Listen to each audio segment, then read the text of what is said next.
It's preview time, ladies and gents, for the 2019 Italian Grand Prix. Round 14 of the 2019 season takes us to Monza.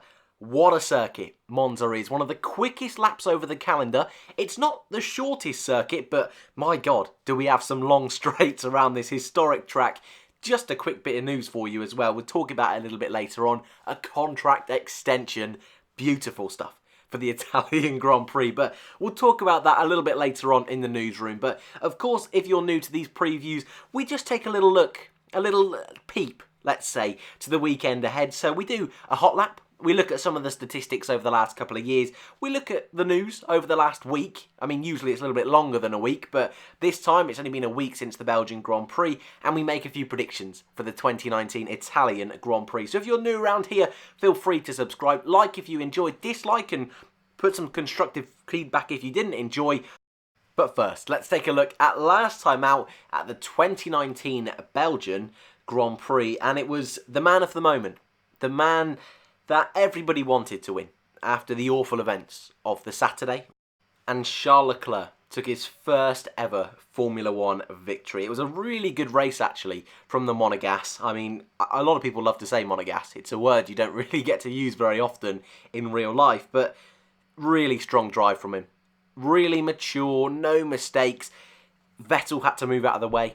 I mean, you've got to be a talented driver to get team orders to move out a four-time world champion out of the way. But Mercedes also did a really strong job, worked really hard on their strategy, and their race pace actually was really good. And that's something we're going to be having a look at tomorrow in our practice preview for the Italian Grand Prix weekend. How good a Mercedes pace going to be, but a double podium for them.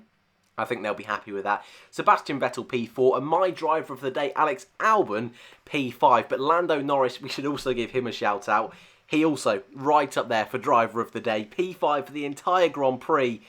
But the racing gods were not on his side. They've not been on his side quite a few times so far this year. But another heart-wrenching story for Lando Norris this year. But just having a quick look at the Drivers' Championship before we do our hot lap. Hamilton still in control. 65 points ahead of teammate Valtteri Bottas. Max Verstappen, who crashed out on lap 1, has a bit of a gap now to Valtteri, and it's actually Vettel and Leclerc who, after the Belgian Grand Prix, are now closing in on the Dutchman. So that's going to be a really interesting dynamic over the rest of the season.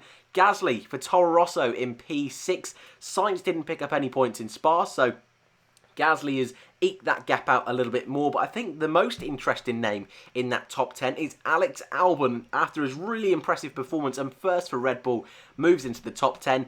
Can he repeat it this weekend? Let's move on to a hot lap.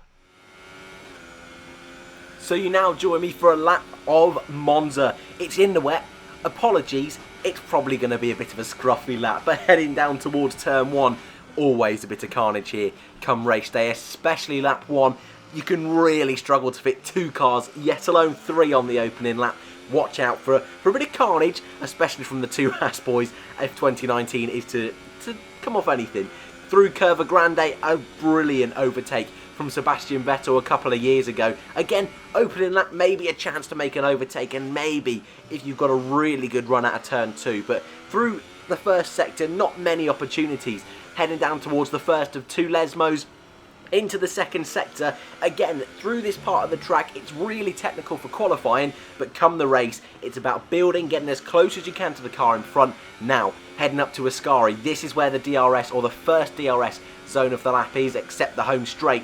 Perfect opportunity for overtakes, and as I mentioned, DRS is going to be powerful this weekend. Maybe not so much in the wet, because you can't use DRS, but through Ascari, a brilliant complex of corners onto another DRS straight. Whether it's going to be a DRS straight this year, doesn't look like it, but we have seen it there in the past. But heading down towards the mighty Parabolica, one of the best overtaking opportunities on the circuit, but it's also one of those ones those drivers will be cunning, because now as we head onto the final and the home straight DRS section once again, and cars into turn 1 have another opportunity to pass, and that is your lap of Monza. So keen-eyed viewers would have noticed that was not Formula 1 2019. Yes, I'm sorry. That was the 2018 game. A few issues with the Xbox, didn't really fancy uploading game clips from 2019 edition. So you've got Charles Leclerc in an Alfa Romeo. Apologies. Anyways, your statistics, no one probably cares, but your statistics for the last 5 years for the Italian Grand Prix.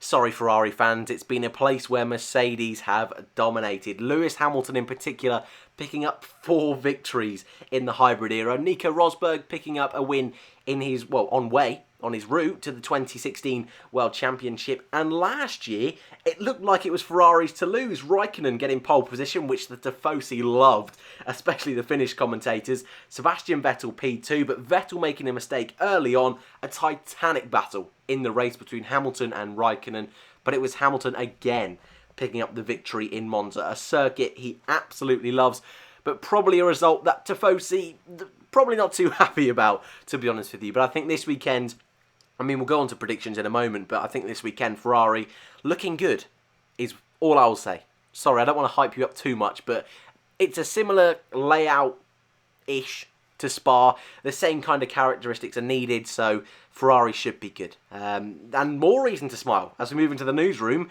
Monza, big contract. 5-year contract extension for Monza. In my eyes, it should be much longer than 5 years. Just slap it on the calendar every year. It's one of those that we always want to be racing at. It always throws up drama. I imagine DRS is going to be a little bit OP, overpowered. But it was in Spa, and I didn't really have too much of an issue with that. So racing purists probably won't be a huge fan, but Monza, needed on the calendar. Yes, it's great seeing Vietnam, I forgot what it's called now, Zandvoort, that's the one, coming onto the calendar, and I don't really have an issue with F1 going to Miami either. But I think we need to keep these core tracks. Would have loved to have kept Hockenheim, but the fact we're keeping Monza, I'm more than happy with that. Again, not much news this week, but there was news over the last couple of days that Max Verstappen will be starting from the back of the grid, taking an engine penalty, running an updated Honda engine. So I think if they're going to use it, or take a penalty at any track, Monza's probably not going to be a circuit Red Bull are going to really thrive at, or one that you'd expect them to do really well. So for Verstappen, taking an upgrade, first of all, brilliant. Okay, he's got to start at the back, but think about it long term. Singapore next. We've got Japan, we've got Mexico, Brazil, circuits that Red Bull should all go pretty well at.